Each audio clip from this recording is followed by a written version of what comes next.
हस्तिनापुर की श्रापित राजकुमारी आर्य सीजन 1 का भाग 2।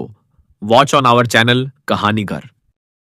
कहते हैं कुछ राज समय के साथ मिट नहीं जाते, वो बस दीवारों में कैद हो जाते हैं। हस्तिनापुर का महल आज भी उसी सन्नाटे में सांस ले रहा है जहां एक रात राजकुमारी आर्या ने वो दरवाजा खोला था जिसे कभी खुलना नहीं चाहिए था। अगली सुबह पूरा महल जैसे किसी श्राप की पकड़ में था। न किसी की आवाज, न किसी के कदमों की आहट, बस दीवारों पर लाल हाथों के निशान। देव, अगर आर्या ने सच में वो दरवाजा खोला था तो अब कोई उसे नहीं बचा सकता। महारानी, मैंने उसकी आवाज सुनी थी, वो पुकार रही थी मुझे। देव, तुमने वादा किया था ना, मुझे अकेला नहीं छोड़ोगे। देव धीरे धीरे आर्या के कमरे की ओर बढ़ा। वो कमरा जहां कभी हंसी गूंजती थी अब सिर्फ सन्नाटा था। ये वही आईना है जिसमें वो घंटों खुद को निहारती थी। वो लौट आई है। देव, कौन कौन बोल रहा है? मैंने कहा था ना, सत्य मत देखो देव। अब देखो क्या हुआ।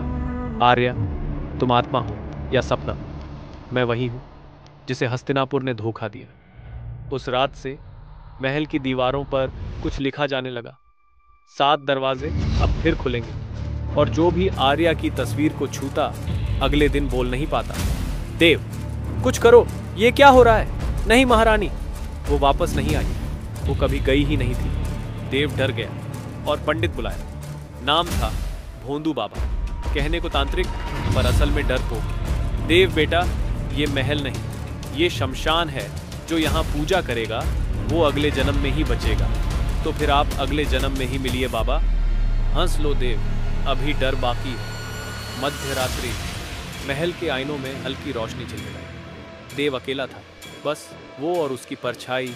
आर्या, अगर तुम यहीं हो, सामने आओ। मैं तो हमेशा यहीं थी देव, तुम्हारे पीछे। देव तहखाने की ओर भागा। वहाँ वही 7 दरवाजे थे। छठा खुला था, 7वां अब भी बंद। दीवार पर लिखा था, जब 7वां दरवाजा खुलेगा, आर्या नहीं, उसका श्राप बाहर आएगा। आर्या, अब तुम क्या चाहती हो? मैं बदला नहीं चाहती, मैं जवाब चाहती हूँ। जिसने मुझे मारा वो अभी भी जिंदा है। कौन?